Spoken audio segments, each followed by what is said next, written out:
Brasileira que vive nos Estados Unidos é indiciada por suspeita de ameaça, extorsão e injúria racial.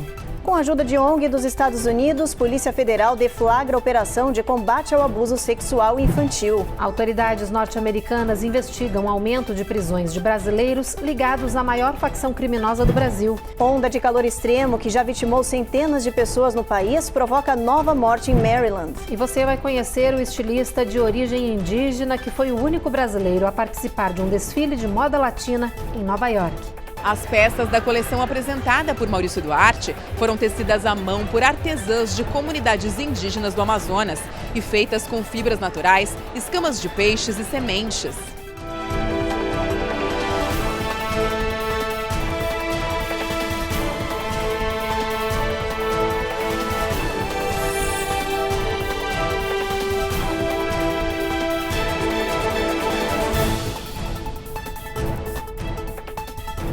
Olá, boa noite. Muito boa noite. Uma brasileira que mora aqui nos Estados Unidos foi acusada pela Justiça de Minas Gerais de uma série de crimes virtuais contra mais de 30 vítimas. Ela chegou a pedir dinheiro para uma das vítimas. A brasileira utilizava diferentes contas nas redes sociais para realizar variados tipos de ataques, extorsões, calúnias e muito mais. A Justiça brasileira pediu a prisão dela. A reportagem é da Eloá Urazen. Monitorada desde junho deste ano, Emanuele Silva Rezende, uma brasileira que mora aqui nos Estados Unidos, foi oficialmente indiciada pela Polícia Civil de Minas Gerais. A influenciadora digital, conhecida como Emma Spinner, vai responder à justiça por praticar extorsão, denunciação caluniosa, discriminação religiosa qualificada pelo uso de redes sociais, injúria racial, ameaça, calúnia e difamação qualificada pelo uso da internet. A internet não é uma terra sem leis e todo aquele que comete um crime no mundo virtual pode ser responsabilizado, inclusive com um aumento de pena, nos casos, por exemplo, como os crimes contra a honra, calúnia, injúria e difamação, que prevê um aumento de pena no caso que o crime seja cometido por um meio que facilite a sua divulgação, como no caso a internet. Muitos usuários, muitas pessoas que cometem esses crimes esquecem que do outro lado do computador, do outro lado da tela, existem pessoas que são prejudicadas e há uma preocupação muito grande porque ofensas reiteradas cometidas também no mundo virtual, elas podem causar um impacto muito grande nas vítimas. Pesam contra a Emma 21 boletins de ocorrência já registrados, mas o número de vítimas é superior a 30. Com 70 mil seguidores no Instagram, a brasileira, de 31 anos, mantinha diferentes contas nas redes sociais. Ela usava seus perfis para cometer crimes contra a honra, promover discriminação religiosa e fazer ameaças, causando sofrimento psicológico e prejuízos financeiros. Em um dos casos, ela exigiu pagamentos de uma vítima para interromper uma sequência de ofensas e agressões verbais. Diante da negativa, a mineira, natural de Divinópolis, continuou com os ataques. Inclusive, há o crime hoje na legislação de diversos países, que é o crime de perseguição sistêmica, intimidação do criminoso contra a vítima, também considerado como bullying, por exemplo, que tem a sua prática virtual. Então é muito importante que aquele que for ofendido na internet, que ele tome as providências e verifique quais medidas que podem ser tomadas, e é muito importante que ele preserve as provas dessas ofensas, seja tirando uma cópia da tela, também guardando o link das publicações e registrando de toda maneira que for possível, em alguns casos até mesmo em cartório é possível registrar essas ofensas. É importante que a vítima ela registre um boletim de ocorrência ou comunique formalmente à polícia, independente de onde ela esteja, e procure um advogado para verificar as medidas que podem ser tomadas. A Justiça solicitou a prisão preventiva da brasileira, bem como a quebra do sigilo de suas contas, a fim de identificar possíveis cúmplices e outras vítimas. Ainda de acordo com a PM mineira, Emanuele tem histórico de problemas psiquiátricos. Infelizmente, casos de ofensas, casos de crimes contra a honra têm aumentado bastante em todo o mundo. Há uma falsa sensação de impunidade, uma falsa sensação de anonimato, ou seja, muitos desses criminosos, porque de fato estão cometendo um crime, acham que podem cometer esse tipo de ofensa que não serão responsabilizados. E também a denúncia, ou seja, a comunicação da vítima sobre o fato para as autoridades, também estimula que as investigações sejam feitas de um modo muito mais apurado, mais detalhado, e também outras vítimas sejam identificadas e eventualmente coibir a prática desses crimes. Em alguns casos, dada a gravidade dos casos e também o caráter reiterado, o criminoso ele pode ser preso, ele pode ser detido para evitar que os crimes sejam cometidos, ou então medidas sejam determinadas, pela justiça para evitar que esses crimes continuem. A Polícia Federal Brasileira deflagrou uma operação de combate ao abuso sexual infantil. As investigações começaram a partir de denúncias que surgiram daqui do país. Em julho deste ano, uma organização não governamental sediada nos Estados Unidos alertou as autoridades sobre um grupo criminoso brasileiro que estaria cometendo um crime de exploração sexual infantil. Ao acatar a denúncia, agentes norte-americanos acionaram a Polícia Federal Brasileira, repassando todas as informações e dados de internet de onde estavam sendo armazenadas e compartilhadas imagens de crianças e adolescentes. O material de abuso sexual infantil partia de um endereço de Campo Bonito, no Paraná. Hoje, a PF cumpriu mandados de busca e apreensão no local. Segundo os investigadores, somente após a fase de análise do material encontrado será possível responsabilizar quem está por trás dos crimes. Até agora, ninguém foi preso. Autoridades brasileiras e norte-americanas anunciaram que estão trabalhando em conjunto para identificar criminosos que estariam escondidos aqui nos Estados Unidos. Seriam integrantes ligados à maior facção criminosa do Brasil. Segundo uma denúncia feita em 2022, houve um aumento de brasileiros presos aqui no país com conexões com o primeiro comando da capital. Desde então, as autoridades dos dois países vêm trabalhando junto para identificar esses detidos. Já há confirmação de que muitos deles são conhecidos como soldados do grupo criminoso, ou seja, bandidos do chamado baixo escalão da organização. Há indícios de que pessoas ligadas aos chefes do grupo estariam comprando imóveis de luxo aqui nos Estados Unidos, principalmente na região de Miami. A maioria, segundo a Polícia de Imigração, entra aqui no país de forma ilegal pela fronteira sul para tentar fugir de crimes cometidos no Brasil, como homicídios, contrabando de armas e drogas. O PCC é uma organização criminosa brasileira que se espalha gradualmente pelo mundo, estando hoje presente em mais de 26 países, segundo a Polícia Federal. Depois do intervalo, ação de piloto evita a colisão de aviões de grande porte em Nashville. E no Texas, polícia invade casa em chamas e salva 2 crianças que estavam presas.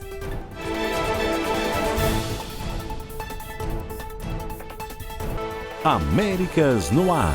Oferecimento Rejab Chip. Melhore agora a sua qualidade de vida. Uninter, a melhor faculdade para brasileiros nos Estados Unidos. Acesse uninteraméricas.com e inscreva-se já.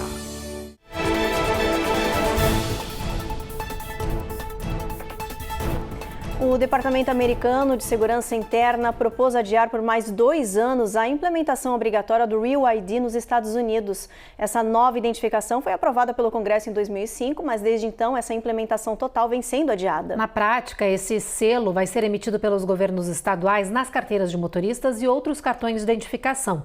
Vai servir para evitar fraudes, aumentar a fiscalização dos imigrantes e realizar voos domésticos.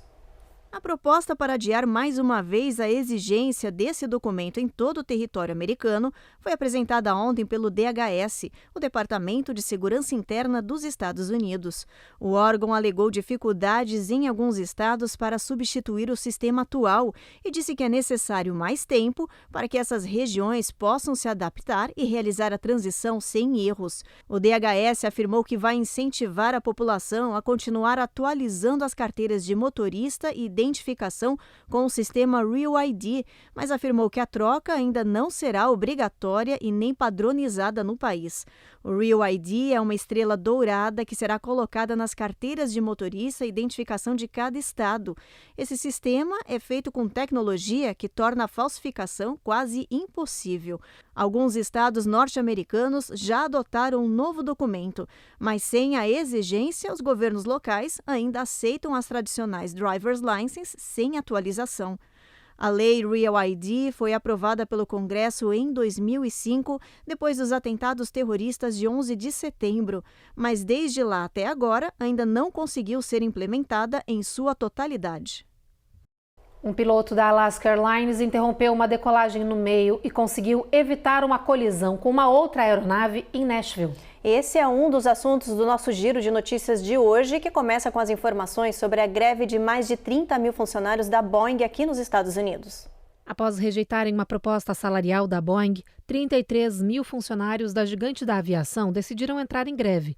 Com isso, a empresa, que vem enfrentando maus tempos, tendo perdido 25 bilhões de dólares nos últimos 6 anos, vai enfrentar a partir de hoje a interrupção na produção de seus aviões mais vendidos e não há prazo para a retomada dos serviços.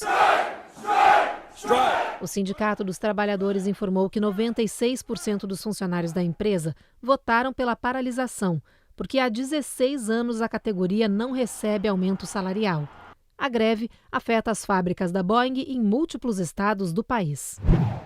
Em Nashville, no Tennessee, a ação rápida de um piloto evitou uma tragédia. Ele comandava um avião da Alaska Airlines e estava na pista a quase 200 km por hora em processo de decolagem quando interrompeu a ação para evitar uma colisão com outra aeronave que cruzava a pista.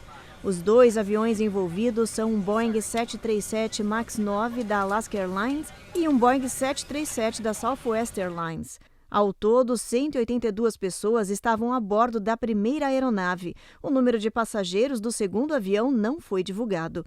De acordo com as autoridades, ambas aeronaves haviam recebido autorização da torre de comando para a decolagem. A Agência Federal de Aviação está investigando o caso. Já no Colorado, não foi possível evitar este acidente aéreo, mas, por sorte, ninguém morreu após o avião de pequeno porte cair em um campo de golfe. Segundo testemunhas, 2 pessoas saíram andando da aeronave depois do acidente. Ambas tinham ferimentos leves. Investigadores já adiantaram que o monomotor apresentou problemas e que o piloto rapidamente identificou o campo como um local aberto e seguro para o pouso de emergência, que terminou com o avião capotando no gramado. Os feridos seguem recebendo atendimento hospitalar. No Texas, uma cena dramática. Um policial resgatou 2 crianças de dentro de uma casa em chamas. Toda a operação foi gravada pela câmera do uniforme do policial. Esse é o momento em que o oficial chega na residência em chamas e a mãe, que está do lado de fora, aponta para o quarto onde as crianças estão presas. O policial age rápido, arranca o aparelho de ar-condicionado de uma das janelas e puxa os meninos para fora da casa. Os 2 garotos de 9 e 7 anos escaparam ilesos. Toda a operação de resgate demorou 34 segundos. Os bombeiros chegaram alguns minutos depois, quando toda a casa já estava queimando. Eles conseguiram controlar as chamas, mas disseram que se o policial não tivesse aparecido, as crianças estariam mortas. No próximo bloco, pesquisa mostra que o uso de celular em excesso pelos pais pode afetar o desenvolvimento da linguagem das crianças. E mais, tem todos os detalhes do Museu do Sorvete, que acaba de abrir em Miami.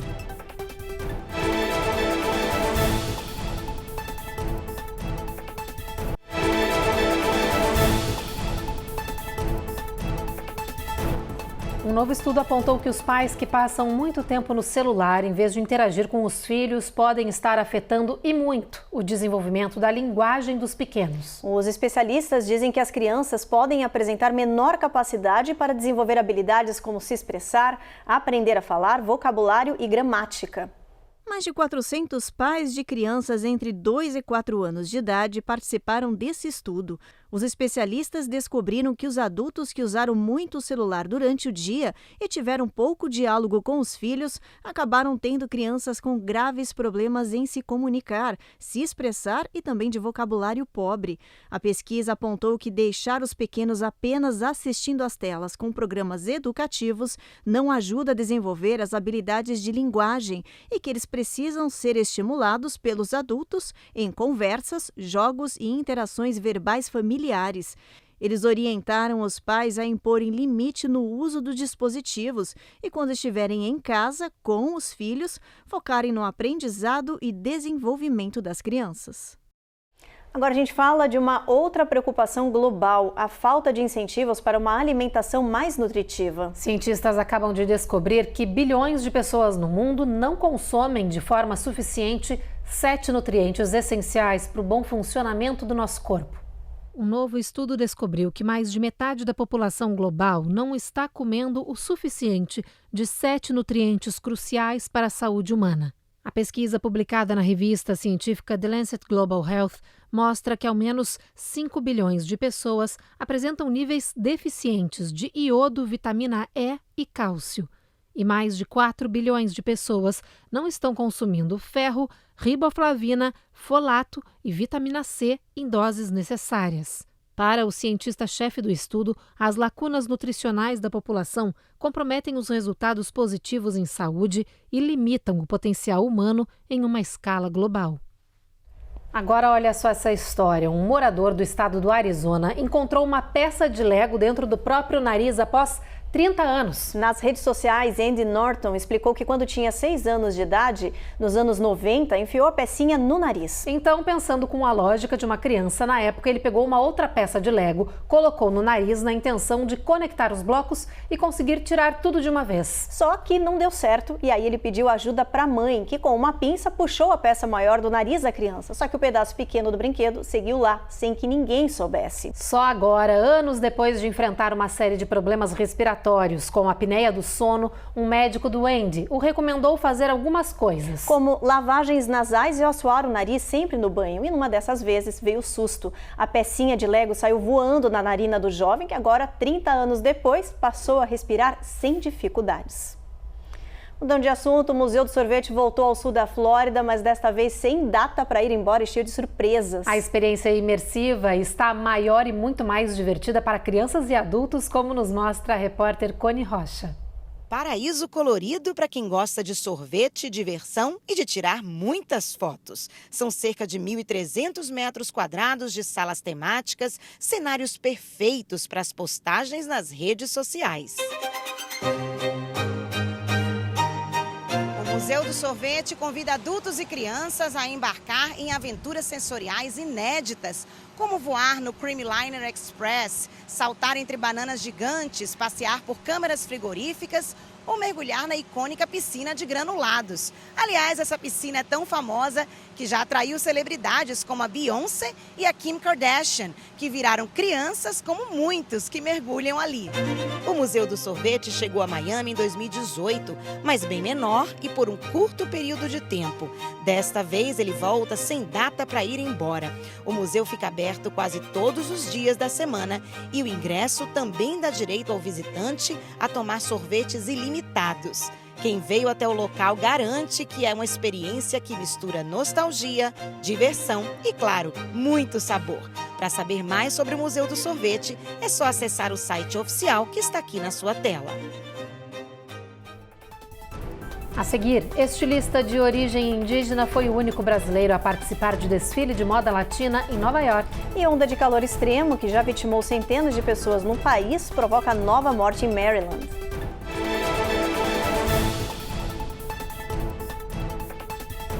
Américas no Ar. Oferecimento Rejab Ship. Melhore agora sua qualidade de vida. Uninter, a melhor faculdade para brasileiros nos Estados Unidos. Acesse uninteramericas.com e inscreva-se já.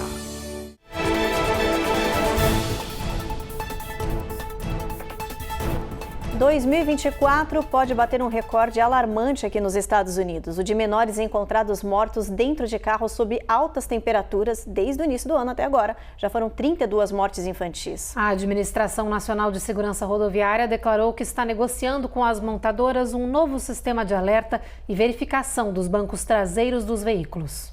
Vários estados norte-americanos estão enfrentando temperaturas escaldantes e perigosas. As autoridades estão alertando sobre os perigos do calor extremo, principalmente para veículos quentes com crianças dentro.